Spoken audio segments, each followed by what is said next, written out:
Good morning on Tuesday, the 7th of July. This is an odd scene. This is actually part of what is effectively a ghost town. This is a little community called Ogmore, which is about halfway between Rockhampton and Mackay. It's to the east of the highway, and you've got to travel over at least 12 kilometres of dirt to come in by either of the roads.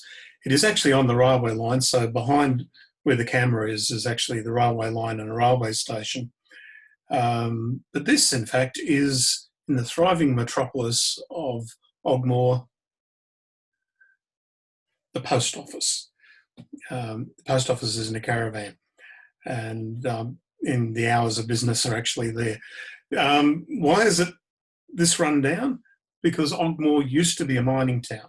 There used to be a coal mine in Ogmore, and the mine paid out in about the 1960s, so they ran out of coal to mine.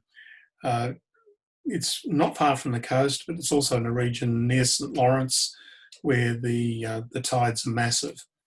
A couple of the old timers reckon this was the community that the Japanese invasion in which was stopped at the Battle of Coral Sea was actually heading to set up an industrial base.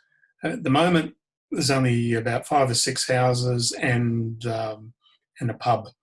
Very quiet, very run down, and it's almost completely and utterly deserted. And of course, for me, that leads into the reading that I was going to use today, reminding us that God does actually move in places which look like they're deserted. And I'm reading from Isaiah chapter 41. When my people in their need look for water, when their throats are dry with thirst, then I, the Lord, will answer their prayer. I, the God of Israel, will never abandon them.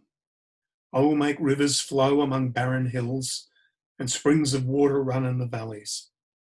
I will turn the desert into pools of water and dry land into flowing springs.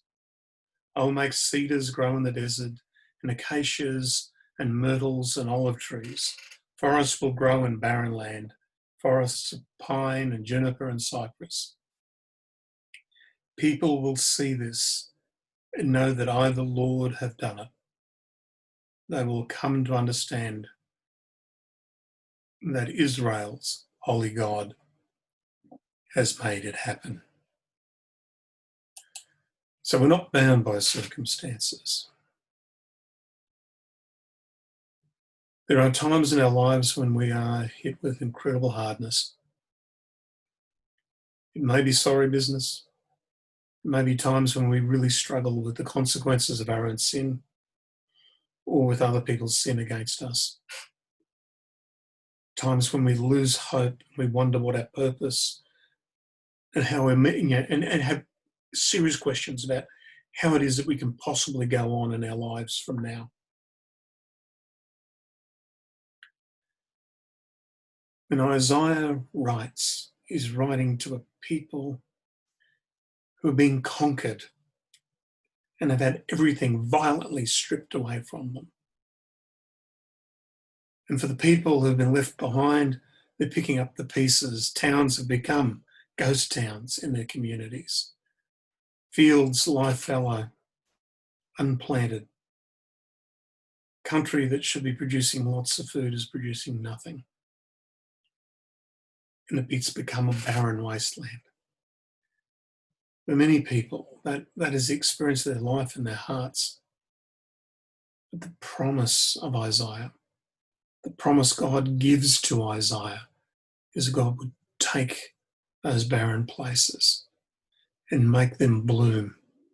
I'd probably reuse this passage again if somebody sends me a photo of the central desert in flower like I did last year, where we had a number of our students couldn't make it to college because even though they lived in the central desert, they were flooded in.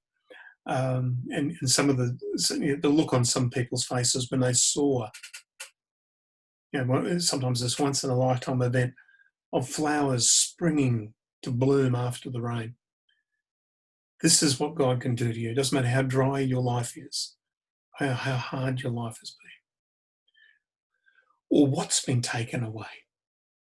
There is still hope that God can reach into your life and generate a spring where there has been no spring, and that there is hope even for you.